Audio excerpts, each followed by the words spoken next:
A iniciar hablando de la última de las estructuras suprasegmentarias o supersegmentarias que nos faltaba conversar, que son los hemisferios cerebrales. ¿No? Tenemos el cerebro, que está dividido por hemisferios cerebrales y diencéfalo. Ya vimos el diencéfalo, tanto en teoría como en práctica, y ahora vamos a conversar acerca de los hemisferios cerebrales. Como ya lo habíamos conversado, por eso lo digo súper rápido, nosotros tenemos dos hemisferios cerebrales. El uno es considerado como dominante, y generalmente el dominante tiene más funciones, como por ejemplo el lenguaje, pues eso se lo grafico.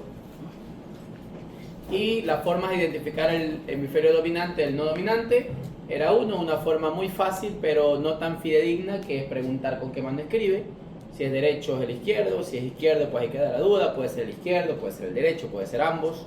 Es muy fácil pero no hay una credibilidad total. El otro era con respecto a una lesión, es decir, un paciente que está enfermo con una lesión, yo veo que tiene un trastorno del hemisferio dominante, por ejemplo el lenguaje, le hago una tomografía y veo el hemisferio que está dañado, ese tiene que ser el dominante, ya no hay duda. O el test de WADA, que el test de WADA consistía en dormir transitoriamente un hemisferio. El problema era que no siempre revertía, entonces se quedaba ya con la lesión el paciente, ese era un problema. Y por último tenemos lo más fidedigno, lo más claro, quizás por el costo, quizás el problemita, pero que corresponde a un tipo de resonancia magnética que se llama resonancia magnética funcional, en donde yo le hago hablar al paciente y veo que haría ese estímulo, ¿ya? Luego dijimos que los hemisferios tenían tres caras, una cara lateral, una cara medial y una cara basal. Eso ya lo habíamos conversado, ya lo hemos visto. Y conversamos acerca de la cara lateral en relación a las áreas de Brodmann. Aquí también vamos a conversar acerca de las áreas de Brodmann, pero vamos a iniciar con la parte de la neuroanatomía, los surcos. Entonces, hablando de la cara lateral, en la cara lateral o externa del cerebro, yo voy a tener, como usted se da cuenta, estas líneas o estos surcos o cisuras. Clásicamente se decía que un surco muy profundo se llama cisura, y un surco no tan profundo, ese es un surco. Entonces, en dependencia de la profundidad, usted dice cisura o surco. Actualmente es indistinto, usted puede llamar cisura o puede llamar surco a cualquiera de ellos, ¿ya? Pero clásicamente se dice así, cisuras y surcos. Ahora, ese hemisferio cerebral que tenemos a nuestra izquierda, vamos a destacar los surcos más profundos o más representativos, o si usted le quiere llamar las cisuras, que van a dividir al cerebro en partes. Entonces, por ejemplo,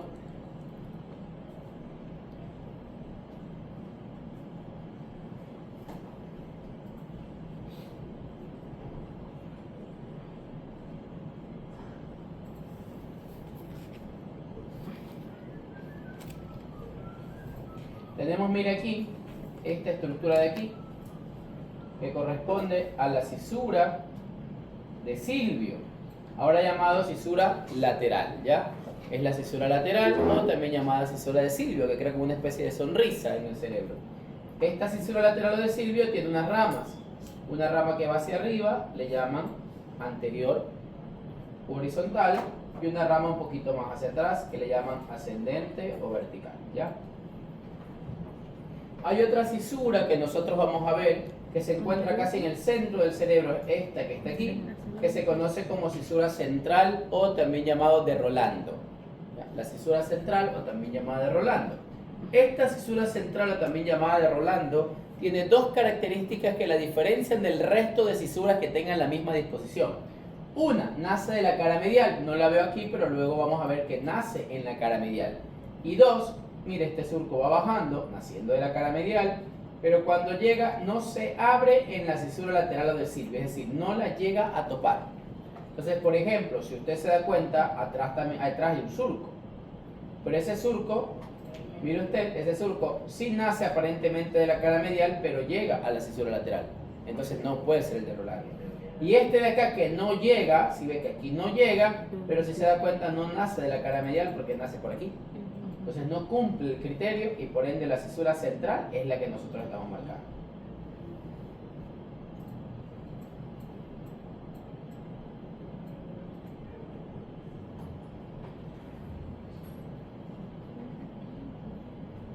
Otro surco que también nos interesa conversar, o cisura, si usted le quiere llamar así, es uno que se ve muy poquito en la cara lateral. Lo voy a ver de una manera muy notoria, muy marcada en la cara medial, que es este que usted va a ver aquí, que como está entre el lóbulo parietal y el occipital, se conoce como surco o cisura parieto-occipital. ¿Ya? Surco o cisura parieto-occipital. Esos son los tres grandes surcos o cisuras que nos van a permitir tener determinadas características y separar a nuestro cerebro, ¿no? O a nuestra cara lateral del cerebro. Con esos tres grandes surcos. Ahora, en base a esos tres grandes surcos, lanzamos unas cuantas líneas imaginarias.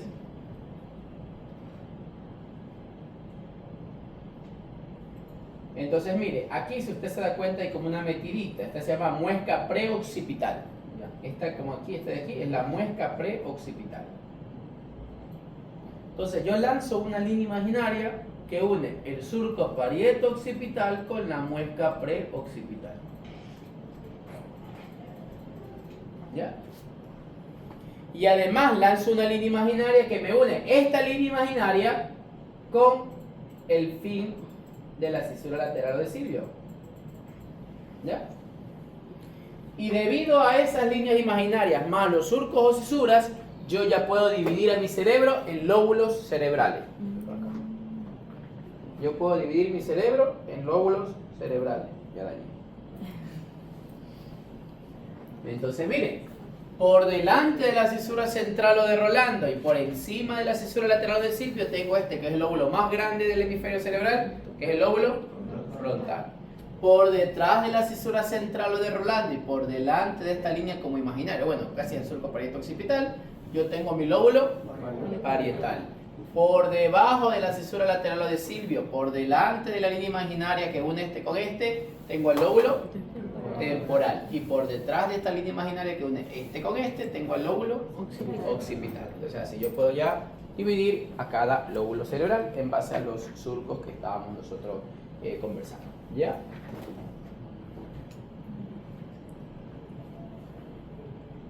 Ahora que nosotros ya tenemos dividido a cada lóbulo, vamos a estudiar los surcos que se forman ahí. Doctor, ¿cómo se llama la línea imaginaria que va la que divide del temporal del... Se llama línea imaginaria que va desde la cisura lateral del Silvio hasta la línea imaginaria que une la parieto occipital con el eso. ¿Sí? No tiene un nombre, es que es una referencia para poder yo delimitar a mi lóbulo.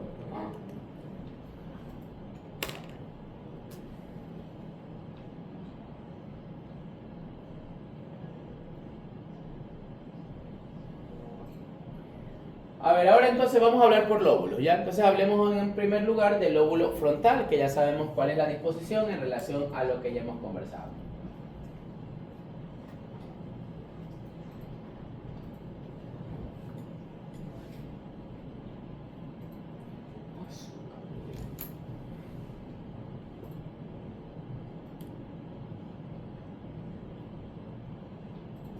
Entonces, miren, vamos a ver, esta es la cisura central o de Rolando. Por delante de ella, paralela a la cisura central, tenemos esta cisura que no es tan completa, por lo menos en este espécimen graficado, no es tan completa, pero bueno, está paralela a ella. Esta cisura de aquí se conoce como cisura o surco precentral o prerolándico, porque está delante de la central o de Rolando. Cisura o surco precentral o también llamado prerolándico. Ahora, perpendicular a este surco precentral o prerolándico, yo voy a encontrar dos surcos más. Uno que está aquí arriba y uno que está aquí abajo, que se llama surco frontal superior y surco frontal inferior. Entonces, este es el surco precentral, este es el surco frontal superior y este es el surco frontal inferior. ¿Ya? Y esos son los surcos que yo observo en la cara lateral del lóbulo frontal. ¿Alguna pregunta? No se chupe la pluma. Pregunta, duda, inquietud, interrogante, algo.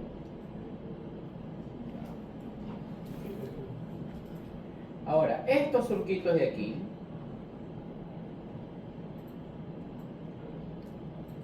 acá lo escucho. Entonces, estos surcos de aquí me dejan pedazos de cerebro, ¿verdad?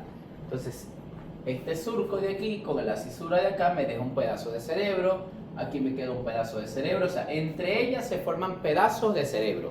Esos pedazos de cerebro es a lo que se conoce como circunvoluciones o también llamado girus. Circunvoluciones o girus. El girus clásicamente más lo dejamos para circunvoluciones chiquitas, ¿ya? Circunvoluciones pequeñas, pero realmente conceptualmente giro y circunvolución es lo mismo, ¿no? Circunvoluciones o girus. ¿Ya? Entonces esos pedazos de cerebro me van a dar circunvoluciones o también llamados girus.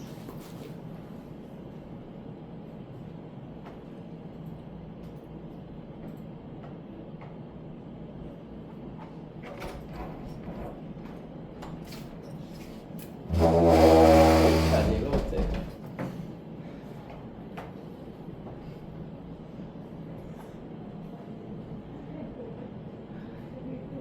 Ya, señorita, llegue y no converse.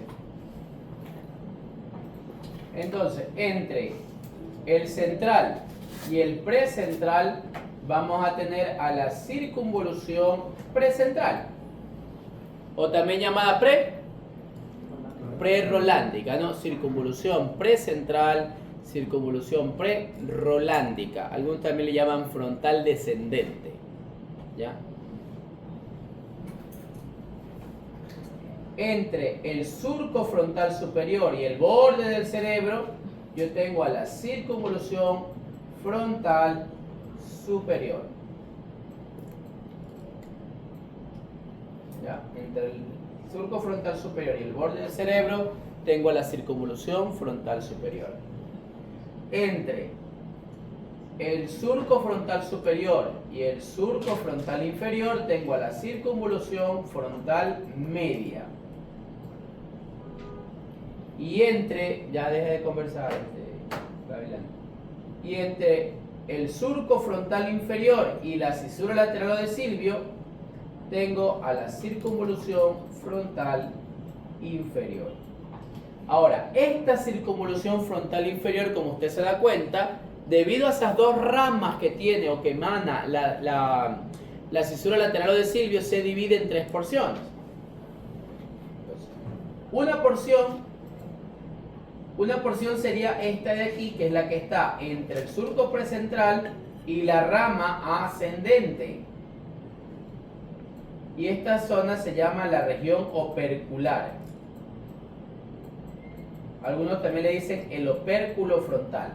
Región opercular u opérculo o el opérculo frontal. Así se llama. ¿Cómo? Entre ella, entre la rama ascendente y esta rama horizontal, aquí se forma un área que parece un triángulo. Por eso a esta se conoce como la zona o el área triangular.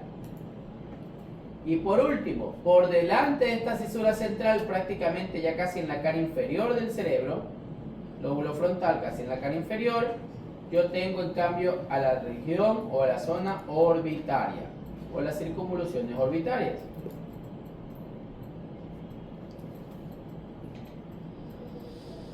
¿Ya? Entonces, región opercular, región triangular y región orbitaria. Es si se divide la circunvolución frontal inferior. ¿Ya? ¿Alguna duda, pregunta, inquietud, interrogante o algo? Vámonos hacia atrás al lóbulo parietal.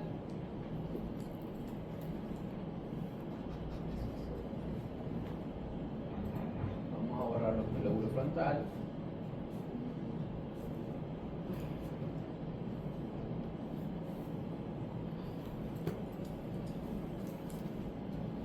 Dediquémonos al lóbulo parietal.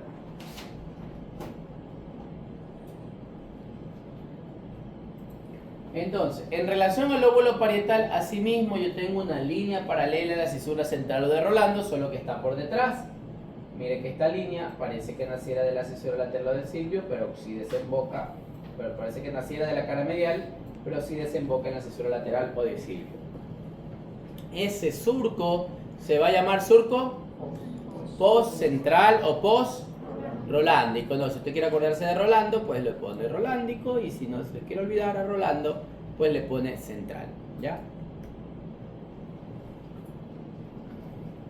Y hay un surquito que se forma en la parte posterior de este lóbulo parietal, que sería este surco de aquí, que se conoce como surco interparietal o también llamado intraparietal. ¿Ya? Ese es el surco interparietal o también llamado intraparietal. Hay algo interesante que sucede en la cara inferior, en la parte inferior de esto de aquí. ¿Por qué? Porque ahora vamos a hablar de lóbulos. O de circunvoluciones, perdón. Entre la cisura central y la postcentral aparece una circunvolución. ¿Cómo creo que se va a llamar esa circunvolución? Postrolándica o postcentral, ¿ya? O también algunos le llaman parietal descendente. Entonces es postrolándica, postcentral o parietal descendente, ¿ya? Y asimismo, gracias a ese surco parietal o intraparietal, lo que está por arriba será la circunvolución parietal superior, y lo que está por abajo sería la circunvolución parietal inferior. ¿Ya? Ahora, en esta circunvolución parietal inferior aparecen dos cosas interesantes. Primero, si usted se da cuenta, la cisura de Silvio casi que se va a meter en la circunvolución frontal inferior. Y acá abajo hay otro surco. Este surco se llama el surco temporal superior, el cual también, si usted ve, trata de meterse en la circunvolución frontal inferior. Es como un metido, se mete ahí. Y cuando se mete, hace como una especie de sonrisita.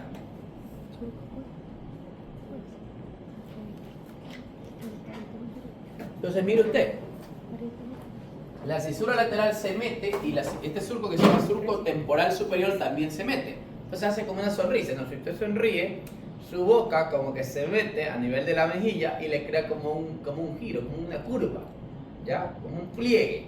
Entonces ese plieguecito se forma en la llegada de ellos, ¿ya? Y como son chiquitos, algunos le llaman girus, puede ser circunvoluciones, realmente. Entonces, el pliegue que se forma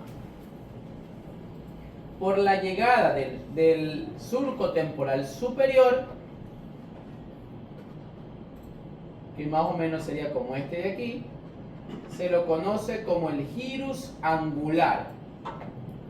Girus angular o girus curvo. ¿Ya? El girus angular o girus curvo. Doctor, ¿le quiere decir circunvolución? La verdad, la literatura dice que no hay problema. Es la circunvolución angular o circunvolución curva. Generalmente nosotros le llamamos girus. Girus angular o girus curvo, ¿ya? Y donde desemboca la cisura lateral del silvio, o sea, más o menos esto por aquí, es a lo que se conoce como el giro supramarginal o el girus supramarginal, ¿ya?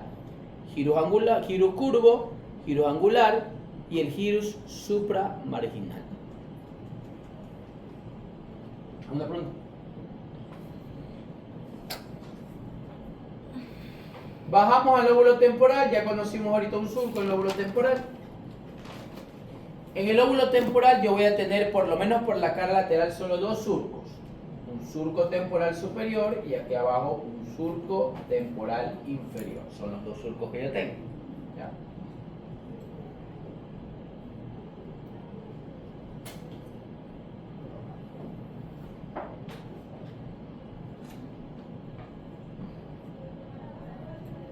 ¿Ya? El surco temporal superior y el surco temporal inferior.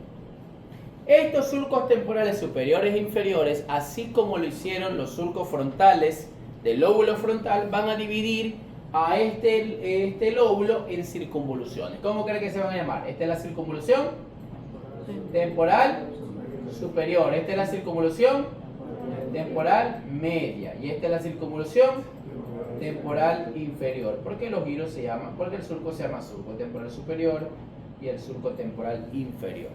¿ya? Aunque cuando estudiamos y veamos aunque cuando veamos la cara basal, nos vamos a dar cuenta que hay otro surco aquí abajo, que a veces a ese le llaman el inferior, por ende a este le llaman surco temporal medio y a este surco temporal superior. Pero eso lo veremos ya. Y por último tenemos al lóbulo occipital, si queremos hablar de la anatomía.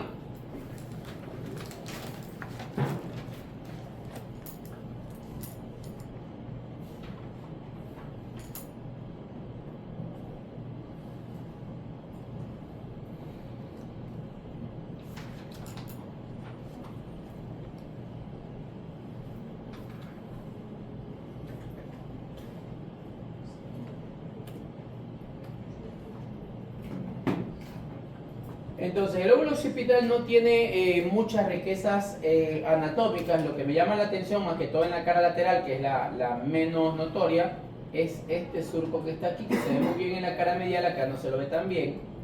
Este surco que está aquí se conoce como el surco o la cisura calcarina. ¿Ya? El surco o la cisura calcarina. Alrededor de ella es que se encuentra el área pericalcarina. ¿Y se acuerda qué fascículo llegaba aquí, en el área pericalcarina? El genículo calcarino, o también llamado radiaciones ópticas de Gratiolette, ¿no? Fascículo genículo calcarino. ¿Y esa es la vía final de qué cosa? ¿Cómo se llama? ¿Ya? La vía final de la vía óptica, ¿no? O sea, ahorita estamos usando full área pericalcarina, full fascículo genículo calcarino, porque estamos viendo las imágenes que se les está mostrando. Y esa es la anatomía de la cara lateral. ¿Alguna pregunta, duda, inquietud, interrogante, i, o, u, algo?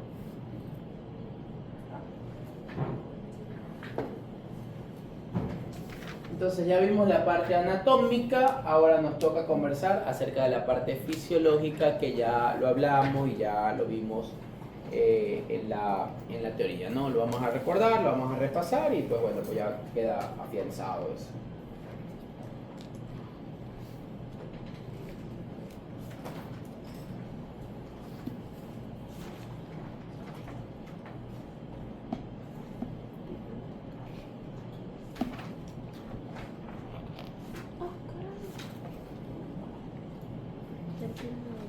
Entonces, como usted ya lo sabe, las áreas de Brodmann fueron descritas por un señor, que se llamaba Brodmann, que se dio cuenta que el cerebro, o todo el cerebro, no servía para lo mismo, sino que las partes del cerebro, o el cerebro tenía partes, y esas partes tenían funciones. Y esas funciones le puso números, ¿ya? No sé de qué forma él estudió los números cuando era chiquito, pero bueno, pues porque los números no es que los puso de una forma ordenada. No sé, quizás lo comenzó a poner de acuerdo con lo que escribió o por fechas, no sé, pero esos números no están ordenados, no están muy ordenados que digamos, ¿no? Pero toca aprenderlos y eso es clásico y nunca se va a olvidar, ¿ya? Y nunca va a cambiar realmente. Entonces vamos hablando ahora de las áreas de Brodmann del lóbulo frontal, ¿ya? Las áreas de Brodmann que se encuentran ubicadas en el lóbulo frontal, que ya las conversamos en su momento y ahora vamos a repasarlas. Entonces, si recordamos el gráfico de la derecha y rodeamos a lo que es el lóbulo frontal, entonces más o menos nos va a quedar algo así.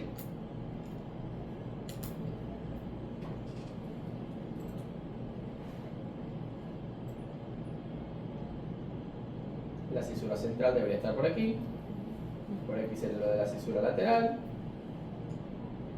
y aquí se encuentra rodeando al lóbulo, ¿verdad? Y no se olvide que el lóbulo frontal se divide en dos grandes partes. ¿Cuáles son? La zona frontal y la prefrontal, ¿no? La zona frontal es todo lo que tenga que ver con movimiento y la zona prefrontal es conducta y comportamiento, ¿no? Son dos grandes funciones. Entonces la zona frontal y la prefrontal se divide más o menos por una línea imaginaria así. ¿Ya? Esa sería la zona prefrontal.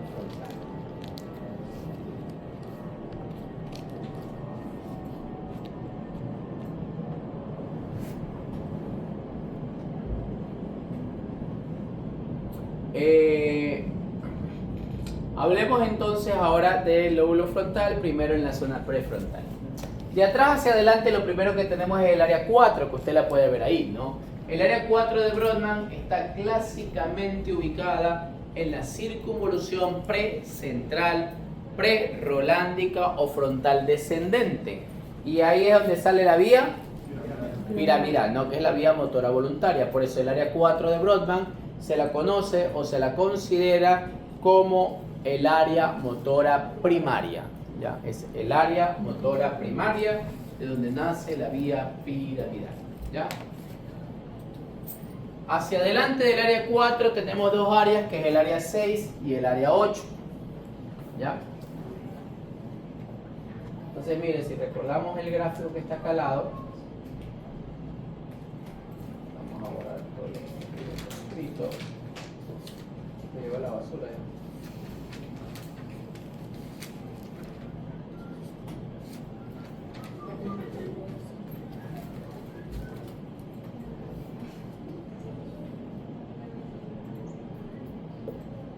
La central, frontal superior, frontal inferior.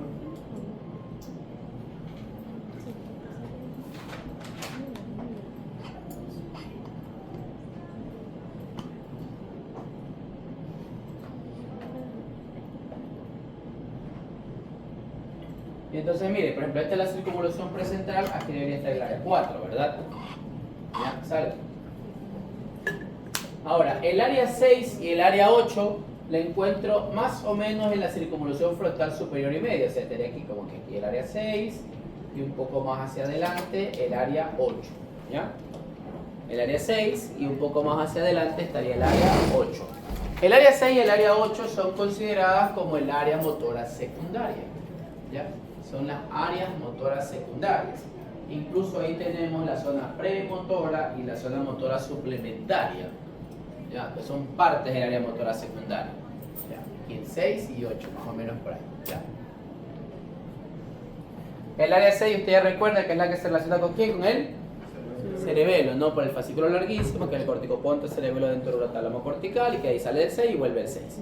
Ya, y el área 8 era los movimientos conjugados de la mirada, ¿no? Entonces, a izquierda gracias al derecho, a derecha gracias al izquierdo, se llaman movimientos conjugados de la mirada, tanto en horizontal como en vertical, porque siempre el área 8 tiene que ver con eso. O sea, hasta ahora todo tiene que ver con movimiento, con actos motores. Y por último tenemos en esta área frontal el área 44 y 45 de Brodmann, ¿ya? 44 y 45 de Brodmann, que se encuentra ubicada clásicamente, mire, ¿se acuerda cómo se llamaba este giro chiquito de aquí? Este de aquí. ¿Es el giro cuál? ¿Ah? No, el giro, no el surco. Opercular o opérculo. El que está al lado del giro triangular porque tiene forma de triángulo. En estos dos lugares se encuentra el área 44 y el área 45. El área 44 y el área 45 solo tiene función en el hemisferio dominante. No tiene función en el hemisferio no dominante. Y el área 44 y 45, también llamado área de Broca, es el área motora del lenguaje, el área expresiva del lenguaje. Es el área de Broca, ¿ya? El área de Broca. Y es el que tiene que ver con el habla, ¿no? Con los centros del habla. El área 44 y el área 45.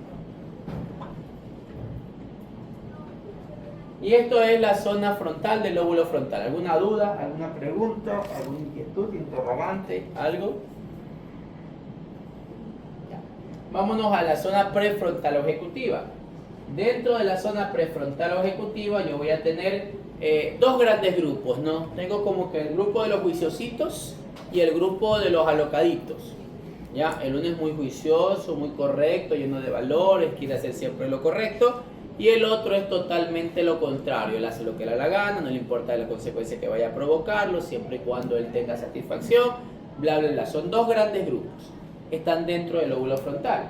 Entonces el grupo de los juiciositos corresponde al área 9 y al área 10, que generalmente está aquí en el polo frontal, el área 9 y el área 10. ¿Ya? El área 9 y el área 10 de Brodmann. El área 9 y el área 10 de Brodmann es el centro de la... ¿De qué cosa? Del juicio, la personalidad, la conducta, la inteligencia. Por eso es el juiciosito, es el correcto. Y prácticamente acá en la cara orbitaria, es decir, hacia abajo, en la cara de aquí abajo, en esta cara de aquí, aquí es donde yo me voy a encontrar el área 11 y el área 47. El área 11 y el área 47 en cambio son alocaditos, o hacen lo que ellos quieren sin importar las consecuencias, simplemente satisfacen lo que quieren, es decir, que forman parte de ¿qué gran sistema? El sistema límbico, ¿no?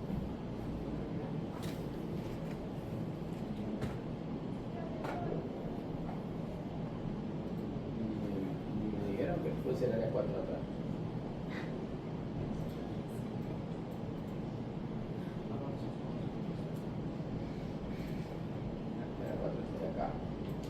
¿Ya? ¿Estamos bien? Entonces son las áreas de Brodmann del lóbulo frontal. Ya ve usted que tiene zonas muy juiciosas, zonas no juiciosas, por lo menos en la zona de juicio. Ya. Vamos ahora hacia atrás, ¿no? Vamos a hablar del lóbulo parietal. En el lóbulo parietal yo tengo entre el surco central y el surco poscentral la circunvolución parietal. ¿Ya? Parietal descendente, poscentral, prorlática, Esta área o esta zona es conocida como el área 3, 1, 2 de Brodmann. 3, 1, 2 de Brodmann. Porque aquí clásicamente va a ser considerada como el área somestésica o el área sensitiva primaria. Porque aquí van a llegar los grandes fascículos sensitivos hechos lemniscos. ¿Cuáles son esos grandes sensitivos? Los que captan la sensibilidad del cuello hacia abajo. Si es superficial el lemnisco, espinal. Si es profundo el lemnisco, medial. Y si es de la cara el lemnisco, trigeminal, ¿no? Y no se olvide que siempre representado en el homúnculo motor, ¿no? La cara para abajo, los brazos, las piernas y el tórax y el abdomen y las piernas. Ahora, en el pie de la circunvolución postcentral, es decir, en la parte más baja, ya pegado a la cesura de Silvio, pegado aquí nosotros vamos a tener otra área de Brodmann que es el área 43. Ya. Vamos a tener otra área de Brodmann que es el área 43. ¿Y el área 43 para qué sirve? El centro del gusto, el centro cortical del gusto, ¿no? La piña que nos comimos el primer día de clases, cuando hablamos del nervio que tenga que ver con el gusto, pues esa piña recién ahorita le sentimos el sabor, ya casi 2 meses y más después. El centro cortical del gusto, porque aquí llegan las fibras talámicas que vinieron del fascículo solitario, ¿no? Mire, todo lo que pasó, ¿no? Usted ya lo sabe, ¿no? Llegó 7 si es anterior, 9 si es posterior, 10 si es el resto. Llegaron, cogieron el núcleo fascículo solitario por zona superior, ascendió como fascículo, llegó al núcleo ventral posterior del tálamo y ahí se fue al cerebro.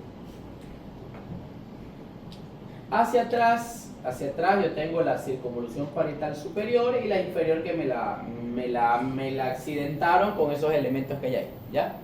Tengo la circunvolución parietal superior que se ve muy libre y la inferior que está accidentada con respecto a eso. ¿Ya? Aquí está el surco interparietal o intraparietal y en la circunvolución parietal superior yo tengo el área 5 y el área 7 de Brodmann. El área 5 y el área 7 de Brodmann son considerados como el centro sensitivo o somestésico secundario, o sea, ayuda a la somestésica primaria, ¿ya? El centro somestésico primario es el área 3, 1, 2 y el secundario es el área 5 y 7 de Brodmann. En el área 5 y 7 de Brodmann yo también tengo clásicamente otras cosas. Por ejemplo, ¿qué más se valoraban? Eso ya lo conversamos nosotros. Los centros de esterognosis. ¿Qué teníamos ahí? El centro de esterognosis. El centro de la esterognosis. ¿Qué era la esterognosis? Reconocer. Guarden el teléfono. La forma de los objetos. Ya, pero ¿cómo? Sin ver. Solo tocándolos, ¿no? Solo tocándolos. Reconocer los objetos solamente tocándolos. No tienen que verlos solamente al tocarlos. Yo ahorita cierro los párpados, veo que hay algo aquí, toco, más o menos encuentro la forma. Esto parece un microscopio, no es un lugar. ¿Ya? Entonces, eso se llama esterognosia y eso está en el área 5 y 7 de Brodmann, que se encuentra ubicado en la circunvolución parietal superior. ¿Qué más había ahí? ¿Usted se acuerda? La somatomía. La somatognosia, ¿no? La somatognosia. ¿Y qué era la somatognosia? Ya, ahí sin verla o no verla, ahí sí ya no importa. Lo importante es entender y saber que esta mano es mía y que esa mano es suya. Y que si algo me pasa a mi mano, me va a doler a mí, no le va a doler a usted. ¿Ya? ¿Ya? Ahí me toca. Ah. Entonces esa es la somatognosia, ¿no? Reconocer las partes de uno y las que no son partes de uno. Lo que pareciera muy fácil. Ustedes dicen, yo claro, esta mano es mía. Y es facilito entenderlo, la mano de ellos es de la mano de la señorita. Sí, pero para que eso sea tan sencillo como nos parece, tan fácil como lo creemos, el área 5 y 7 de Brodmann tiene que estar funcionando, ¿no? Hablé de un caso, un tumor del lóbulo parietal, área 5 y 7, donde la paciente no reconocía la otra parte. Entonces el área 5 y 7. Hacia abajo, en la circunvolución parietal inferior, yo tengo los giros, ¿no? Los giros angulares y el giro supramarginal que ya habíamos conversado. El giro angular curvo es el área 39 de Brodmann. Y el giro supramarginal es el área 40 de Brodmann.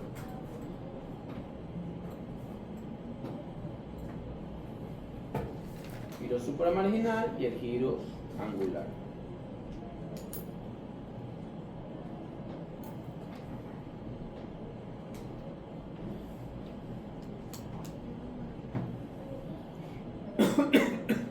El área 39 de Brodmann, ¿usan el centro de qué cosa? El área 39 y el área 40 solo tienen función en el hemisferio dominante, ¿no? En el hemisferio no dominante no tienen función. ¿Cuáles son las funciones del área 39 en el hemisferio dominante? ¿Qué nomás? Cálculos matemáticos. Saber cuál es la derecha y cuál es la izquierda, ¿qué más? Reconocer los dedos de las manos. A ver, otro más usted. Cálculo matemático, ¿qué más? Reconocer los dedos. El reconocer los dedos de manos y los dedos de pies. ¿Ya? Y la lectoescritura. Ojo, no lectura y escritura. Es lectoescritura, porque no se pueden dañar por separado, porque funcionan juntos. Lectoescritura. ¿Ya? Y por último el área 40. ¿Qué era el área 40? Centro de la praxis. El centro de la praxia. ¿Y qué era la praxia? Quiere hacer algo distinto. Hacer algo que tenga pasos distintos, pasos diferentes. ¿Ya? Por ejemplo, usted le da una chaqueta y que se la ponga, o que haga como que se estuviera cepillando los dientes, como que se estuviera peinando, que se persine, que haga como que va a encender la caja de un fósforo, que haga como que va a encender un cigarrillo, bla, bla, bla. Cualquier cosa que tenga pasos distintos, pasos diferentes. Que guarden los teléfonos, dije el primer día de clase. Guarden los teléfonos. Ya, guarden todos los teléfonos. Ya, pero guarden. Yo le dije, no lo usen. Eso es el clásico, ya. Tienen que guardar. Ya. Le da frío, le da mucho aire. Entonces tenemos el área 39 y el área 40. ¿Alguna pregunta? Vamos al lóbulo temporal, ¿no? En el lóbulo temporal, recuerde usted que yo de abajo hacia arriba tengo circunvolución temporal superior, media y circunvolución temporal inferior. La circunvolución temporal inferior, media y superior, de abajo hacia arriba tenemos área 20, área 21 y área 22 de Brodmann. ¿Ya? Área 20, área 21 y área 22 de Brodmann. En el polo temporal, es decir, en la punta, tengo el área 38 y en la parte más posterior del lóbulo temporal, es decir, justo cuando está en la transición con lóbulo occipital, tengo el área 37. Aquí, mira, aquí está 38. 37, aquí está 20, aquí está 21 y aquí está 22. ¿Ya? Y por último, pegadito a la cisura lateral de Silvio, aquí pegado a la cisura lateral de Silvio, tengo el área 41 y el área 42. Estas son las áreas del lóbulo temporal. El área 41 y el área 42, ¿qué eran? Audición. Centro cortical primario y secundario de la audición. Aquí llegaba ¿qué fascículo? ¿El fascículo? No. ¿Cómo se llama el fascículo? No, el hemisco lateral ya hace rato dejó de estar. El hemisco lateral llega al folículo inferior. Y de ahí por el brazo conjuntival inferior, ¿a dónde se va? No, todavía no, si el tálamo nada. O bueno, algunas personas dicen que es un elemento del tálamo, pero no, hablamos del metatálamo. ¿Con qué elemento del metatálamo llega la fibra del brazo conjuntival inferior? Atiende acá, Laila. Al cuerpo geniculado medial. Y del cuerpo geniculado medial se va al área 41 y 42. Entonces, ¿cómo se va a llamar el fascículo? Genículo temporal. Genículo temporal porque va al lóbulo temporal. El fascículo genículo temporal. Ese es el último, ¿no? Él llega acá y ahí es que usted puede escuchar. O sea, todo lo que yo le dije desde la primera vez que nos conocimos, recién ahora usted lo escucha. ¿Ya?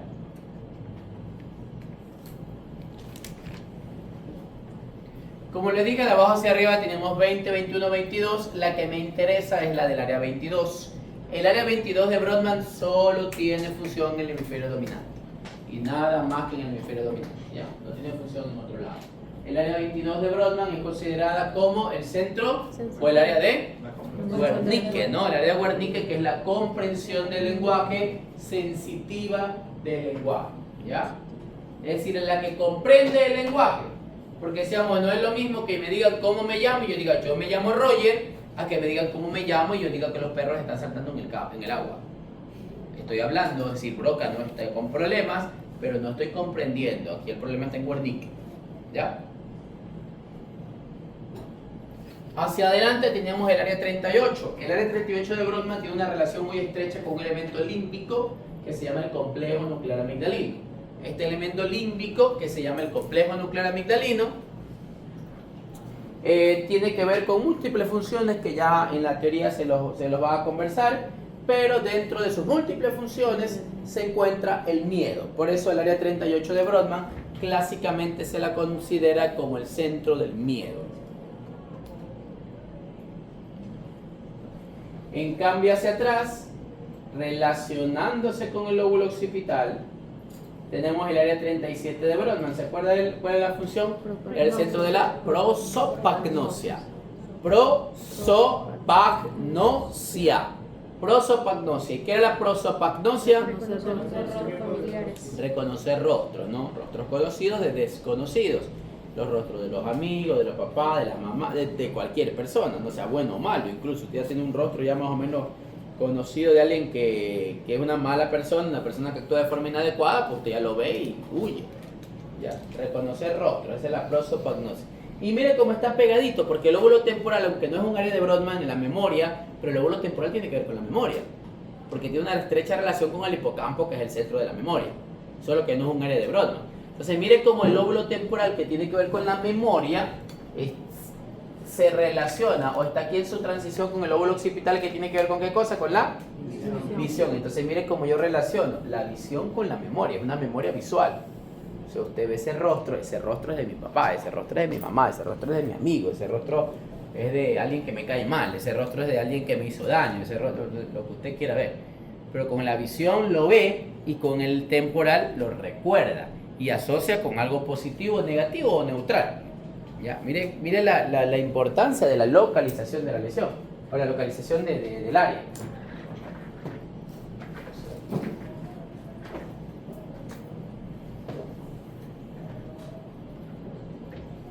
Y por último, en relación a áreas de Brodmann, pues tenemos el área pericalcarina y sus alrededores. El área pericalcarina es el área 17 de Brodmann, ¿ya? Y después sigue el área 18 y por último el área 19.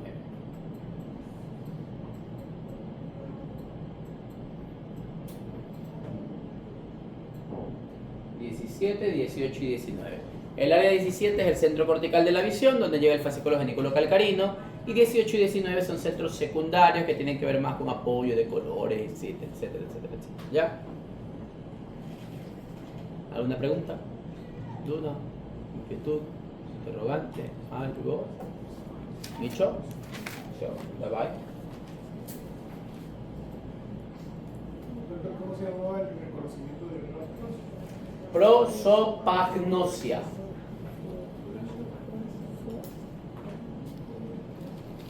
¿Vale?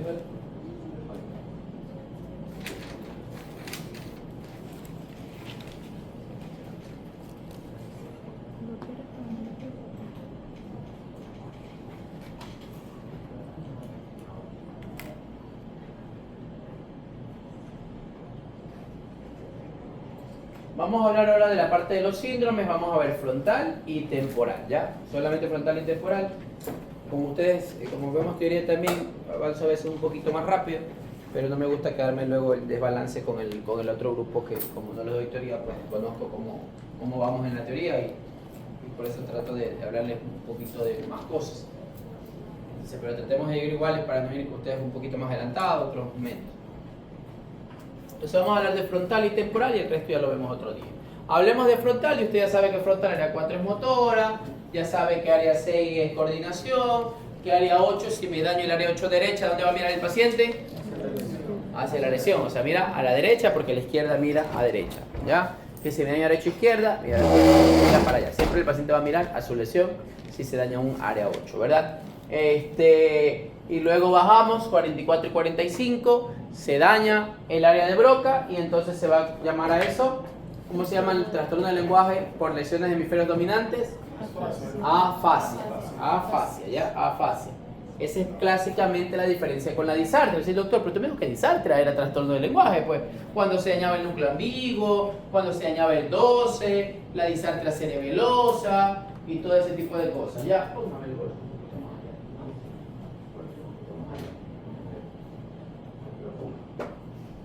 ¿Ya? La disartria cerebelosa, la disartria parkinsoniana también, o sea, hemos conocido muchas disartrias, pero ya se da cuenta esas disartrias eran muy distribuidas, ¿no? Una por el núcleo ambiguo que es el tronco, otra del cerebelo, otra del parkinsoniano que es de mesencéfalo locus niger, y así, ¿no? Entonces, la disartria es neurológica, pero de múltiples lugares, mientras que las afasias son alteraciones del lenguaje única y exclusivamente de lesiones de áreas del lenguaje del hemisferio dominante, que es Broca y Wernicke, porque el resto rodea alrededor de Broca y Wernicke. Puede ser Broca y Wernicke, puede ser solo Broca, solo Wernicke, pueden ser los alrededores de Broca y o Wernicke, pueden ser los dos, puede ser el fascículo que los conecta, que se llama fascículo de conducción, y así, pero todo enfocado a ellos. Entonces, acuérdense que ya dijimos cómo se evalúa el lenguaje.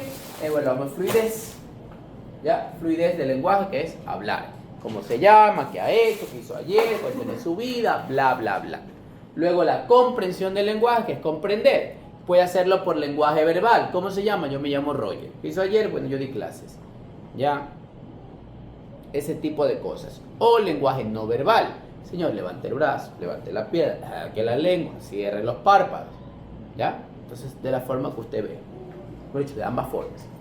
Repetición, que acuérdense que repetición es dar una frase y que la repita, no diga loro 3 veces, sino que dice una frase, los perros saltan, ¿ya? Y por último, la nominación, que es mostrar un objeto y decir qué es. Usted le dice, a ver, señor, dígame qué es esto, una llave, señor, qué es esto, un teléfono, señor, qué es esto, una mochila, maleta. ¿Qué es? No para qué sirve. Si usted le enseña eso, señor, ¿qué es este? Es algo para abrir los carros. No le estoy preguntando eso. Ya, no le estoy preguntando eso. Le estoy preguntando qué es. Ojo, ese es doctor, pero me dijo que tenía, que servía para abrir. Sí, ok, no le está preguntando para qué sirve. Te lo está preguntando qué es. ¿Ya? La está preguntando qué es. Entonces, cuando yo evalúo, las características que me hacen pensar en que tengo una fascia de Broca es que el paciente no tiene fluidez. ¿No? Acuérdese usted que el paciente no tiene fluidez. Puede ser que no diga nada, está totalmente afásico, no dice ni un pío. Puede ser que solamente diga, o que por hecho que no se le entienda nada. Es un lenguaje como de ebrio, del borracho. ¿Cómo se llama eso? ¿Cómo se llamaba ese lenguaje incomprensible? Ahí ellos se los tienen que tener anotados. ¿Cómo se llama ese tipo de lenguaje incomprensible? ¿Ah? ¿Ah? No, eso es lenguaje sin gramática. ¿Qué más? A ver. Ergonofasia. Ergonofasia. Eso se lo anotamos y todo. Las ergonofasias es el lenguaje del ebrio, por ejemplo. Tú no entiendes nada. Se llama ergonofasia. Ahora, puede ser que diga palabras, pero palabras puntuales, ¿no? Que yo le decía que sí, como cuando una pareja está peleada y no quieren dejar de escribirse. Sí, no, ok, está bien, ya, chao, ok, perfecto. Sí, yo también. ¿Ya? Entonces te escribe algo, te le dice algo y el sí, no, ok, ajá. porque tiene un lenguaje telegráfico, un lenguaje de palabras cortas, que no tiene que ver. Usted le puede decir, señor, ¿y usted ya se fue al sitio? Sí, así se fue al sitio. No, le puede preguntar lo mismo y luego le dice no. ¿Ya? Simplemente él trata de sacar algo y pues obviamente las palabras más cortas son más fáciles de decir que palabras largas. O puede ser que tenga un lenguaje sin gramática. ¿Cómo se llama eso? Agramatismo, ¿no? En vez de decir yo ayer me fui al cine, yo ayer sí. ¿Ya? Y usted tiene que entenderlo, porque a veces, no sé, le dice, señor, ¿cómo se llama? Yo me llamo Roger. Así lo dijo, dice. Está bien, pues sí lo dijo, pero no lo dice como. Pero, o sea, sí lo dijo, y lo dijo completo, lo dijo con gramática, no lo dijo en jerga, no lo dijo en telegráfico, etcétera, etcétera, etcétera, pero no lo dijo como lo debería decir cualquiera de nosotros. Entonces a usted ya le queda la duda, y le tiene que quedar la duda, y eso usted lo da como que está dañado. La comprensión del lenguaje está bien porque Wernicke no tiene problemas, entonces el paciente no comprende, y ya hemos conversado. Entonces, si no habla, ¿cómo sé que comprende? Lenguaje no verbal, levante el brazo, levante la pierna, saque la lengua, ¿ya? No repite. Y ¿qué pasa con la nominación? ¿Cuál es la única fase que sí es capaz de nominar? ¿Cuál es la fase que sí nomina? La de Wernicke, dice él. ¿Qué dice ahí? Alterada en todas, ninguna afasia es capaz de nominar. Ninguna, no existe. La única afasia capaz de nominar es la que no es una afasia. Ya, no existe una afasia. Aquí dice, alterada en todas. Siempre, siempre, siempre está dañada. Por eso ni siquiera dice solo alterada en todas. Ya, las afasias no son capaces de nominar. Mire, por ejemplo, hay una afasia anómica. Todo está bien, lo único que no nomina. Ya. Y teníamos una homóloga del área de Broca. ¿Se acuerda que la transcortical motora? ¿Cuál era la única diferencia?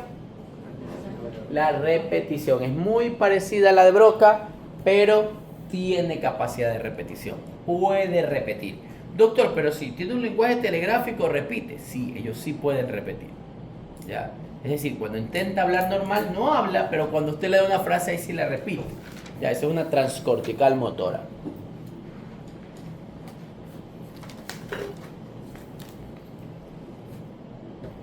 Eso con respecto a las zonas del frontal, del lóbulo frontal. Luego íbamos a la zona prefrontal. En la zona prefrontal yo tengo la dorsolateral, que es la cara que está aquí, y tengo la frontal inferior o basal, que es la cara que está abajo. Entonces la cara que está aquí arriba, que toca la cara lateral del cerebro, es decir, la zona dorsolateral, cuando se daña provoca o forma un síndrome frontal dorsolateral. ¿Ya? Un síndrome frontal dorsolateral, área 9 y 10. ¿Qué hacía el paciente? Un estado pseudo depresivo, ¿no? Igualito a alguien deprimido, la única diferencia es que él no tiene una causa de depresión. Todos hemos estado deprimidos en algún momento por un acto sentimental, académico, familiar, bla, bla, bla, ¿ya? Por lo que sea, y hemos estado callados, no queremos salir, etcétera, se nota, quizás el que mucho habla ahora ya está calladito, etcétera, etcétera, etcétera, lo hace, pero tenemos una causa, ¿ya? A veces media tontina podría ser, pero causa al fin. Pero ellos no tienen una causa. Simplemente tuvo un accidente o tiene un tumor y ahora está así. ¿Ya? Estado pseudodepresivo, parece que hace memoria, que es risa patológica, abulia, que es falta de voluntad. Ese es el síndrome prefrontal de tipo dorsolateral. ¿Ya? Hay un síndrome prefrontal basal o inferior. Frontal basal o inferior. Que ahí en cambio me va a dañar el área 11 y el área 47 de Broca. El área 11 y el área 47. Como el área 11 y el área 47 son límbicas de emociones y sentimientos, se liberan. Y entonces el paciente se hace agresivo, comienza a insultar a todo el mundo, quiere golpearlo, quiere girarlo, escupe, etcétera, etcétera, etcétera. Es decir, hace un estado pseudo psicótico, ¿no? Un estado pseudo psicótico. Les decía ejemplo de psicosis, la esquizofrenia. ¿Ya? Un estado pseudo psicótico. Eso con respecto al lóbulo frontal. ¿Alguna pregunta? Síndrome prefrontal inferior o basal. La abulia era la falta de voluntad y desinhibición social. Las personas que tienen abulia no quieren hacer nada, no tienen el deseo, la voluntad de hacerlo y tienen un quemimportismo por la sociedad. O sea, no es que quemimportismo de que quieran hacerles daño, sino que no le importa. qué sé yo, por ejemplo, falleció un familiar muy cercano a él y le da igual. Ya dice, no, pero si él hubiera llorado porque toda la vida vivía con esa persona y la adoraba y la amaba, pero desde que tuvo ese accidente ya no le importó, incluso falleció esa persona y él no le importó, no quiso ir al velorio, dijo que no le importaba, que él no va al lugar donde hay muertos, no sé. Entonces hace una desinhibición social. Toda esa familia ya se fue, espérate que venga. ¿Ya? Entonces hacen una desinhibición social, se llama eso. No es que quiera hacerle daño a la sociedad, sino que simplemente no le importa a la sociedad. ¿Ya? Por lo que sea. Acuérdense lo que les he conversado. En neuro, los diagnósticos no salen en base a la patología, salen en base a la localización. Cualquier cosa que se ubique ahí en el área 11 y 47 me va a dar un síndrome frontal inferior o frontobasal. Puede ser aquí que se ponga un tumor, puede ser aquí que se ponga un trauma, puede ser aquí que se coloque un infarto, puede ser que se coloque... No importa. Lo importante es que la lesión esté aquí. Es más, lo que más lo provoca son los traumas, porque recuerde usted por su profundo conocimiento de anatomía que aquí estaría el hueso frontal. Y en esta zona del hueso frontal, el hueso frontal es muy irregular, es como amelonado ahí, aparece cuando yo hace de cráneo. Entonces el paciente tiene un accidente, el cerebro esto se golpea, ¿ya? Y provoca un síndrome frontal inferior. Y el paciente hay que fijarlo a la cama, comienza a gritar, el paciente, si tú lo sueltas, le entra a golpe a todo el mundo. ¿Ya? Decimos, ¿qué pasó? A veces la mamá dice, doctor, mi hijo era un chico súper educado, un chico súper amable y todo, y ahorita nos comenzó a insultar, nos quiso escupir, que nos iba a pegar, que nos insultó. No sé qué pasó, señores, se le explica, de verdad, y usted lo sabe. ¿Ya? Eso se llama paciente frontalizado. ¿Ya? El paciente está frontalizado, de una lesión del lóbulo frontal. ¿Una pregunta? ¿Duda? ¿Inquietud? Pasemos al lóbulo temporal. Con respecto al lóbulo temporal, lo que vamos a conversar es acerca del área 22 de Brodmann. En relación al área 22 de Brodmann, que es el centro, solamente tiene función en el hemisferio dominante y es el centro comprensivo del lenguaje o área de Wernicke. Entonces ahí nosotros tenemos a Wernicke, ¿ya? Recuerde usted entonces, si yo evalúo a Wernicke, primero evalúo la fluidez. ¿Cómo va a estar la fluidez en esos pacientes? Habla demasiado. ¿Ah? Hablaba demasiado. Exactamente, va a estar aumentada la fluidez. Se llama verborrea. ¿Ya? Verborrea, como diarrea. ¿Ya? El rea significa algo que se hace muy frecuente, como la diarrea, ¿no? Cuando uno tiene un cuadro diarreico, uno va al baño de forma mucho más frecuente de lo regular. Así mismo, verborrea, el paciente habla, ya salga Gavilán. ¿Ya? El paciente, en cambio, habla demasiado, verborrea. El profesor de semiología decía diarrea verbal. ¿Ya? Y habla tantísimo que el paciente puede hacer algo que se llama inventar palabras. Eso se llamaba neologismo, de nuevo. Neologismos. ¿Ya? Inventa palabras, crea palabras. Eso se conoce como neologismos. Yo cuando veía, no era psiquiatría, era psicología en cuarto año, era por años. Veíamos en cuarto año y yo lo veía en el hospital de neurociencia, en el antiguo Lorenzo Ponce. Entonces ahí una vez recuerdo que fuimos y conocimos a un señor que era el que guiaba uno de esos pabellones. Estaba muy elegante él. Y había otro señor con una vestimenta normal, adecuada, pero que hablaba mucho y conversó con nosotros y habló el señor y nos explicó muchas cosas del lugar, de cuando se creó el lugar y bla, bla. Y él estaba vestido de una manera adecuada, normal, ¿no? Como parecía alguien que trabajaba ahí, pero de una forma muy culta y nos decía algunas palabras que a veces ni entendíamos, nosotros éramos estudiantes. El señor cogió y se fue y él era un paciente de ahí. Se acabó de presentar a nuestro paciente. ¿Ya? Tiene una fase de Wernicke. ¿Ya? Producto de determinadas cosas tiene una fase de Wernicke. Y todas las palabras primero todo lo que nos había dicho, la gran mayoría era mentira. Ya que sí, que en tal año pasó tal cosa, que en tal año se construyó ese edificio, todo era pura mentira. En ese año no se había construido nada. No lo había construido el señor que él dijo, no lo se había construido en ese año, era mentira el convenio con dice que hubo en tal. O sea, todo era puro cuento. ¿Ya? Y muchas palabras que él nos decía y el señor, el que estaba presentándonos a él, las anotaba. Y él, mira, él dijo esto, ¿qué significa esto? Esto no significa nada. Son palabras que él se inventa y las cree. Ya más o menos lo tenían visto, ¿no? Para que vean. Entonces él tenía una fase de Wernicke, hablaba full. Entonces la comprensión, el paciente con una fase de Wernicke no comprende. Entonces, Si usted le dice, señor, ¿cómo se llama? Él le va a decir que los perros están saltando. ¿Ya? O si usted le dice, señor, levante la pierna, le va a sacar la lengua. Si usted le dice, señor, no sé, cierre los párpados, le va a levantar los brazos. O sea, no comprende, ¿ya? No va a comprender el lenguaje. La repetición está alterada y la nominación está alterada siempre. 100% de las afases siempre tienen alterada la nominación. Hay uno que es homólogo de él, que es la transcortical sensitiva, que ¿cuál sería la diferencia? La capacidad de repetición. Los dos son muy fluidas, las dos no comprenden, la diferencia es la repetición. La transcortical siempre repite. Si usted escucha transcortical, repite.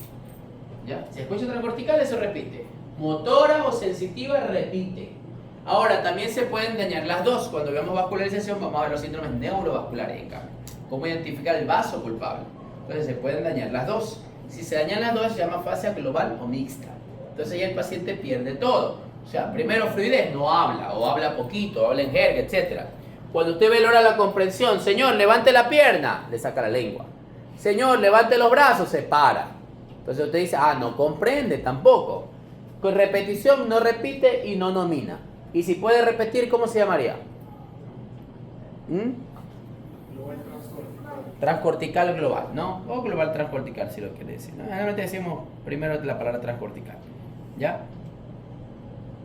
Sería una transcortical global.